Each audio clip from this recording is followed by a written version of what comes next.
I love my dangly little earrings, so cute. I don't know where I got these from, but I love them. And my little bird skull. Cute. Hi guys, welcome back to my channel. So before we really get into anything, I just want to say thank you so much to everyone that has watched my videos, who have liked, commented, subscribed, or who have shared my videos. That is such a help. I just appreciate it so much. I think last week I finally hit 500 subscribers, which is amazing, and I'm just so excited about it. Like, I'm so excited about it. And I've had people reach out and just be so nice about like my videos and that they like seeing my stuff, and it makes me so happy, like you don't even know. So thank you so much for watching. I hope you continue to watch. And if you have any content ideas or movies you want me to see or palettes you want me to try, just let me know. So today I want to talk about Three from Hell. I've been trying to make this video so many times, but I feel like there's just so much, like not necessarily with just that movie, but then there's the two previous movies to this Rob Zombie trilogy. So let's get into that and we will unpack all of it, hunty. Okay. Also, I've been watching Pose, and it really inspired me to like do all the things and look like my best goth self. So here I am, you're welcome. And I've been like voguing all over my house. Yeah, if this is not horror related, but if you have nothing better to do, or even if you do have something better to do, go watch Pose on Netflix because it's so freaking good. And if nothing else, it's informative and may or may not give you a perspective from another angle of life that you may not have. So it's really good. Go check it out. So I would just like to start this video out by saying that I am a big Rob Zombie fan. He is very hit or miss, I have noticed, in the horror community. I feel like people either love him or they hate his stuff and think it's junk, but I love it. I think that he takes everything to like the next level. Like, here's like a horror movie and here's Rob Zombie's horror movie, in my opinion. Some people think he does too much where it's like not even good, but I think he does just enough where it's like always leaves me like, what? Like, I love it. I think he always takes it to the next level. And I personally like Sheri Moon Zombie, so for all those out there who say she's a terrible actress and all that jazz, you can leave it at the door because we do not think that here. We think she's great. I mean, you can have your own opinion, obviously, but I personally like her. I think she plays crazy well, I have to say. And I just like them, like, I like them as, like, people. Like, I think they're cool. I like their music and, well, his music and their movies and everything, so I just want to start by saying that. So we already know where this is probably going to be headed, because I actually went to theaters with my husband in October 2019, so last year, and we went and saw Three from Hell in theaters, and it was so good, honey. I really liked it. I thought, so I'll just give you my opinions on it, and then we'll move in and I'll break down the movies a little bit more. So I really thought that it had like a Manson vibe, which is obviously what he was going for, because I think it's based on like in the 80s, yes, the 70s, maybe 70s and 80s. Let me look that up real quick. Okay, let's go back, rewind. Okay. So this is actually a trilogy. There is House of a Thousand Corpses, The Devil's Rejects, and then the final one is the one I'm mainly discussing, which is the Three from Hell, and that is the latest one from 2019. So just to kind of recap what's happened so far, I don't want to get too much into the other movies. That was my whole dilemma when I was trying to make this video before, is I was telling too much information about all these movies, and I need to just like rein it in a little bit. So I really like this trilogy, especially like I like Rob Zombie movies, but this trilogy, I don't know, it's just everything I love. So let's get into House of a Thousand Corpses. Basically, that is the first movie. It's done in like early 2000s. I don't know the exact date. And it's basically an introduction to the Firefly family. Say that 10 times fast. And it's basically just showing you that they're a bunch of psychopaths and like serial killers, basically, and they have just so many dead bodies all over the place, and they've killed so many people, and it's like a whole crew of them. And I think the House of Thousand Corpses, I believe that was Rob Zombie's first movie, and I think he was just kind of throwing like everything at the wall, and I don't know if he like planned on doing more movies, so I feel like he just went all out, because there is just so much in this movie going on. And there is, oh my god, my cat is like really dark, and she was like climbing on the ground, and I thought it was like a shadow, and it kind of scared me. Anyway, okay, little side note, I've been watching this other movie. It's actually a series, there's 3 of them as well, and it's called Hell House, and it's like a paranormal thing, and I usually don't like get freaked out, but that movie, it's like a found footage film, and it's been like freaking me out a little bit. Like, I feel like I've been seeing things out of the corner of my eye. I don't know, I'm gonna delve into that in a whole nother video, because it's really good, I really like it, but it's been like messing with my head a little bit, and things usually don't mess with me too much, so yeah, but it's still good.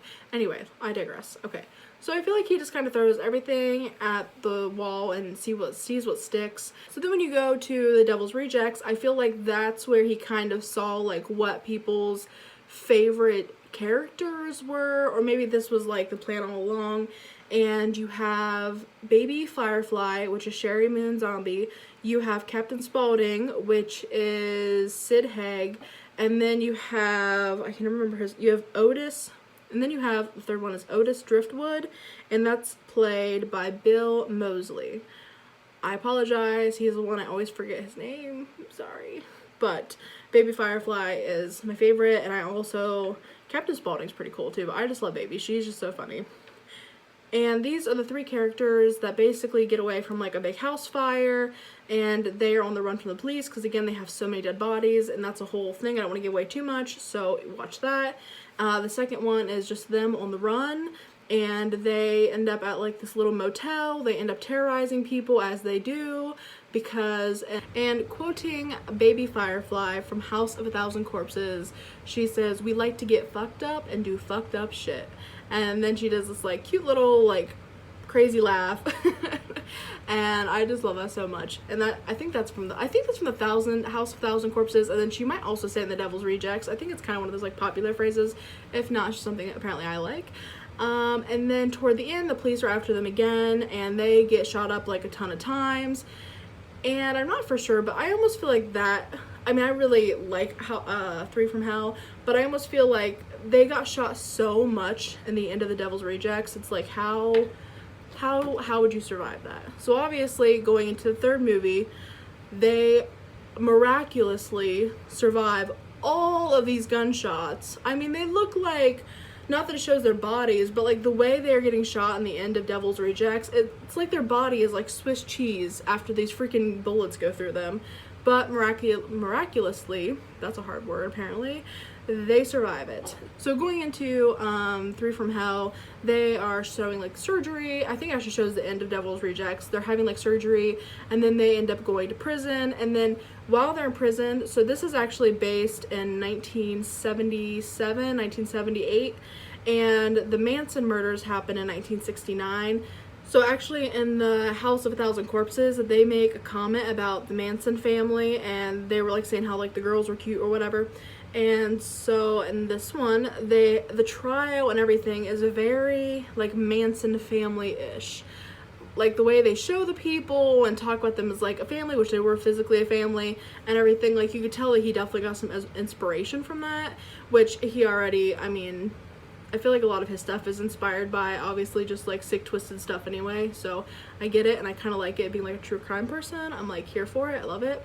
So I love how they have like the news channels there and stuff, because obviously this is a huge trial. It's like trial of the century with these like crazed killers. And so first of all, they have fans that are there cheering them on, saying how much they love them and they adore them, because, you know, no serial killer can go about without having some crazed fan who is delusional enough to think that they are like their god, or that they're gonna marry them, which sometimes they do that, so that's the thing. So throughout the beginning with the trials, they just kind of show like little snippets of things that each character has said. And unfortunately, Sid Haig, he was very sick around the time of making this movie, And so they had his character like killed off pretty early. He had a very small part, and unfortunately Sid Haig actually passed away last year. Rest in peace. It's very sad. I was pretty sad about it, honestly. So to try and fill the void that Captain Spaulding had, they actually bring in a new character, and it is Otis's half-brother. His name, I think he goes by Foxy, and he's actually like the Midnight Wolfman on there, and he is like also a known serial killer, I believe. So he helps to free Otis, and then eventually they have to take some hostages from the prison to get baby free. And then once they are free, they fled to Mexico, where they think this is gonna be a walk in the park. But of course, when they freed Otis, he actually kills a bunch of inmates. And of course, one of them happened to be Rondo, which is from The Devil's Rejects. He is a bounty hunter. And I honestly don't know if he ended up in prison because of what happened in The Devil's Rejects, or he just happens to be in there for a separate reason. But he ends up getting killed. So after they have the whole gang together, they got baby back, they head to Mexico. Well, Rondo has like a Mexican family down there, and they are after him, or after them, I should say. So all three of them, their lives are in danger, and they have to fight to save themselves. So they end up having to fight off this like cartel, and then they're extremely dangerous. They're like the most known, most notorious like murderers around. So it's like this whole bloodbath.